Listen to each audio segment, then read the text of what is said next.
की 4:1:21 की है। महावाक्यों में प्यारे बाप दादा ने कहा, मुख्य पॉइंट पे एक नज़र डालेंगे। पहली पॉइंट है, बच्चे भी समझते हैं अब हम बाप से बेहद का वर्षा पा रहे हैं। वह राज्य हमारा कोई छीन न सके।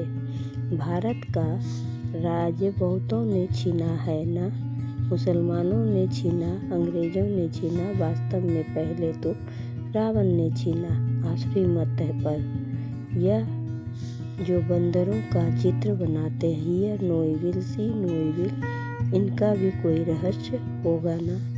आप समझाते हैं एक तरफ है रावण, दूसरी रावण की आसुरी संप्रदाय जो बाप को नहीं जानते हैं।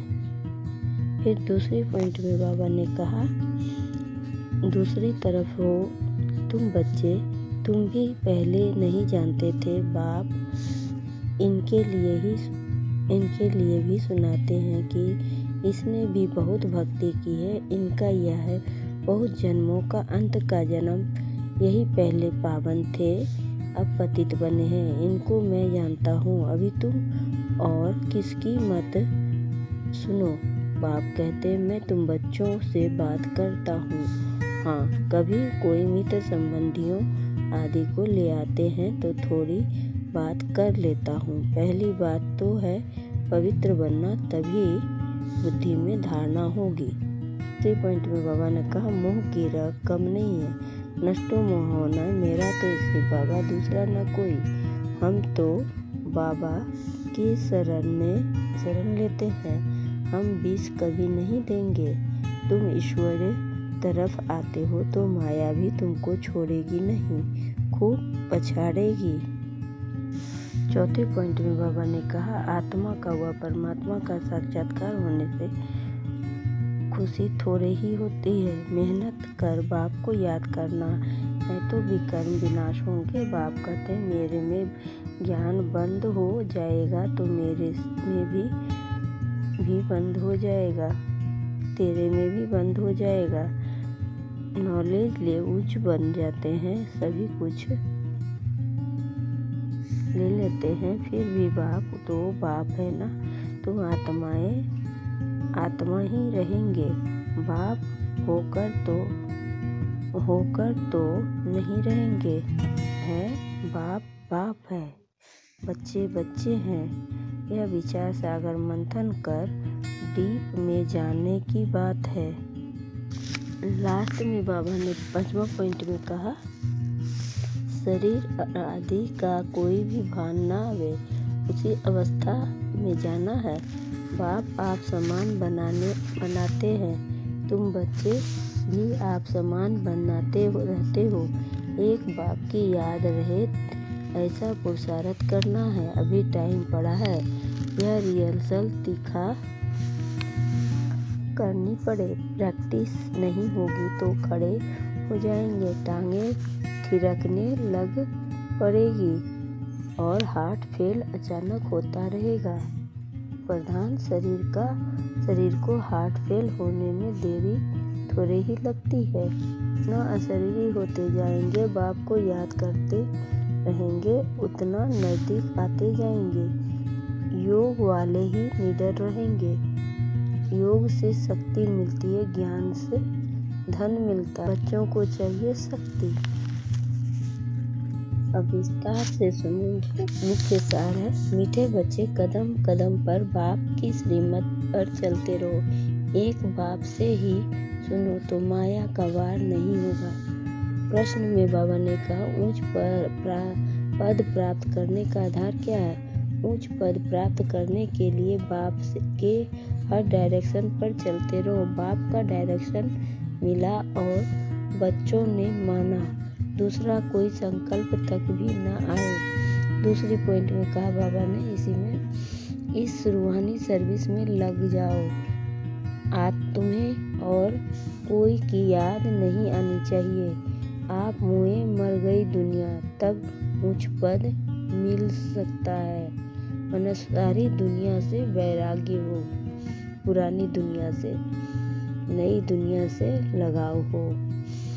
गीत है तुम्हें पाकर हमने जहान पा लिया, जमीन तो क्या आसमान पा लिया। तुम्हें बाबा ने कहा शक्ति पाने के लिए बाप को याद करते रहो। बाबा है अविनाशी सर्जन, वह कब पेशेंट बन न सके। अभी बाप पावन बाप को याद करते रहो तो पावन बन जाएंगे। देवताएं सदैव निरोगी पावन है ना। बच्चों को यह तो निश्चय हो गया है ना कि हम कल्प वर्षा लेते हैं। इन मेमोरियल टाइम बाप आया है, जैसे अभी आया है। बाबा जो सिखलाते समझाते यही राजयोग है। वह गीता आदि सभी भक्ति मार्ग के हैं। यह ज्ञान मार्ग बाप ही बतलाते हैं। बाप ही आकर नीचे से ऊपर उठाते हैं। माया तो नीचे गिराती है। जो पक्के निश्चय बुद्धि है वही माला का दाना बनते हैं। बच्चे समझते हैं भक्ति करते करते हम नीचे गिरते आए हैं। अभी बाप आकर सच्ची कमाई कराते हैं। लौकिक बाप इतनी कमाई नहीं कराते जितनी पारलौकिक बाप कराते हैं। अच्छा, बच्चों को गुड नाइट और नमस्ते। अच्छा, मीठे मीठे से खिलाते बच्चों प्रति माता पिता बाप दादा का याद प्यार और गुड मॉर्निंग। रूहानी बाप के रूहानी बच्चों को नमस्ते नमस्ते। सदा रहो हंसते, बन जाओ फरिश्ते, चलते रहो परमधाम के रास्ते। शुक्रिया बाबा पद्मा पदम शुक्रिया बाबा। धारणा के लिए मुख्य सार। माया पहलवान बन सामने आएगी, उसे डरना नहीं है, क्योंकि हमारे साथ सर्वशक्तिवान बाप है, समर्थ उस्ताद है, तो फिर डरने की क्या बात है। माया जीत बनना है। कदम कदम पर श्रीमत पर चल, अपने ऊपर आप ही कृपा करनी है। फिर बाबा ने कहा दूसरी पॉइंट में, बाप को अपना सच्चा पोता मेल बताना है। ट्रस्टी होकर रहना है, मन सच्चाई सफाई आज्ञाकार वफादार होकर रहना है। बाप के साथ चलते फिरते याद का अभ्यास करना है। भगवान में बाबा ने कहा अपने स्वरूप द्वारा भक्तों को लाइट के क्राउन का साक्षात्कार कराने वाले इष्ट देव भव। अपने स्वरूप द्वारा भक्तों को लाइट के क्राउन का साक्षात्कार कराने वाले इष्ट देव भव। स्पष्टीकरण, जब से आप बाप के बच्चे बने, पवित्रता की प्रतिज्ञा की, तो रिटर्न में लाइट का ताज प्राप्त हो गया। इस लाइट के ताज के आगे रतन जड़ित ताज कुछ भी नहीं है। जितना संकल्प बोल और कर्म में प्यूरिटी को धारण करते जाएंगे, उतना यह लाइट का क्राउन स्पष्ट होता जाएगा और इष्ट देव के रूप में भक्तों के आगे प्रत्यक्ष होते जाएंगे। स्लोगन में बाबा ने कहा सदा बाप दादा की छत्र छाया के अंदर रहो तो विघ्न विनाशक बन जाएंगे। सदा बाप दादा की छत्र छाया के अंदर रहो तो विघ्न विनाशक बन जाएंगे। ओम शांति, ओम शांति।